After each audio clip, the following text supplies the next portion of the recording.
Bethany Boston Johnson, thank you so much for talking to us today about your dad. Tell us about him. Tell us about the last thing you remember him telling you before he went off to Vietnam. Well, Diane, it's nice to talk with you today. The last thing that I remember my father telling me before he went to Vietnam was he took me in his arms and he said, "Bethany, sometimes you just have to be courageous." And his eyes were twinkling almost as if he had misty eyes. And I know that he was talking to me about that day. It was Christmas Day. But I also couldn't help but feel, even at that young age, that he was talking to me about something more long-term. And I find that courage has actually come easier to me, and I think I owe that to my father, having said that. It was absolutely the last thing I remember him saying to me. I'm sure he said goodbye and other things to me a few months later, but it's stuck in my mind. It always has. And I'd like to think that because of him, I'm courageous. You have been courageous for 45 years while you've been waiting for answers. And during that time, you had to think a lot about what your father died for, the freedom that we enjoy in this country. What does that word freedom really mean to you? The word freedom means to me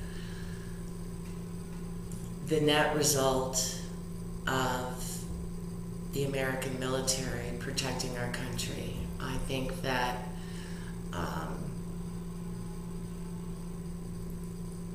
it's phenomenal, the job that the military does and the sacrifice that they make on a daily basis around the world so that we might live in freedom.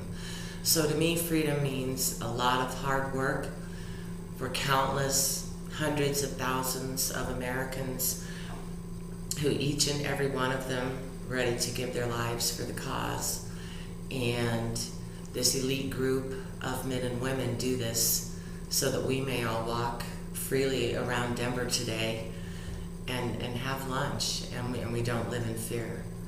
So freedom is the opposite of fear. Freedom is when a country is able to protect itself using its own people for the greater good of the people who live there. Isn't that true? And it's not just the sacrifice of the servicemen and women, but of their families. Certainly your family made tremendous sacrifices through all this time.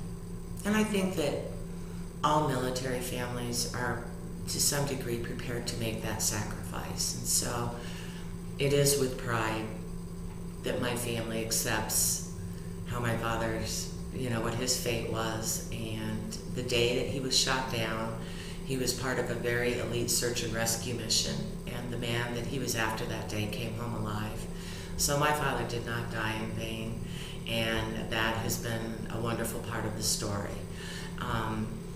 As it turns out, my uncle spoke to that man and to my father's wingman in the last few years, and they're both quite old now, but the conversations were very memorable and full of gratitude and full of wonder. There is a memorial park that's named after your father. Tell us a little bit about that.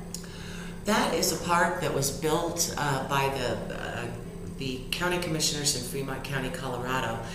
They had a contest where people nominated, they wanted to build a war memorial park, a second war memorial park in town. They wanted this one to be out by the airport, and they asked for nominations, and one of the county commissioners nominated my father's name, and that's who they selected. And so it's a very charming park located at the Fremont County Airport. It's called the Colonel Leo S. Boston War Memorial Park.